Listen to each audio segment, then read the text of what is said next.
ஸல்லல்லாஹு அலைஹி வஸல்லம் அவர்கள் சஹாபாக்களுக்கு நல்ல பழக்கத்தை தான் உருவாக்குனாங்க முதல்ல. அதுக்கப்புறம் தான் இபாதத். ஒரு சஹாபி தலைமுடியை வைத்துக் கொண்டு சீவாத வந்துட்டாரு. ரசூல்லா கேட்டாங்க, அலைஸ யஜிது அஹதுக்கும், உங்களில் ஒருவருக்கு கிடைக்கவில்லையா மா யும்ஷிது ஷஅரன், சீவுவதற்கு ஒரு சீப்புன்னு கேட்டாங்க. உடனே எந்த சஹாபியுடைய தலைமுடி சீவாத இருந்ததோ அவர் புரிந்து கொண்டு தன்னுடைய தலையை சரி செய்து கொண்டார்.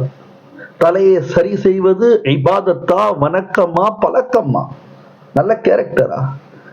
மன்கான லஹு ஷஅருன் ஃபல்யுக்ரிம்ஹு, ரசூலுல்லாஹி ஸல்லல்லாஹு அலைஹி சொன்னது. யாருக்கு தலைமுடி இருக்கிறதோ அதை அழகாக வைத்துக் கொள்ளுங்கள், எண்ணெய் தேய்த்துக் கொள்ளுங்கள், சீவிக் கொள்ளுங்கள் என்பது அர்த்தம். பரட்டையாக இருக்காதீங்க, பார்க்கறதுக்கு அசிங்கமா இருக்காதீங்கன்றாங்க ரசூலுல்லாஹி ஸல்லல்லாஹு அலைஹி வஸல்லம். இன்னைக்கு பாத்தீங்கன்னு சொன்னா ஒவ்வொருத்தர் ஹைவே பைபாஸ் மாதிரி விடுறான் தலையில. இந்த பக்கம் 2 ரோடு, அந்த பக்கம் 2 ஒரு கோடு, முள்ளம்பன்றி மாதிரி முடி நிக்குது.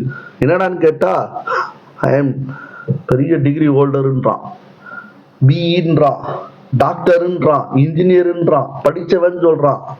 அவன் தலைமுடியை பார்த்தீங்கன்னு சொன்னா சுத்தி முடி இருக்குது, நடுவுல முடி இல்லைன்றான். எனவே படிப்பால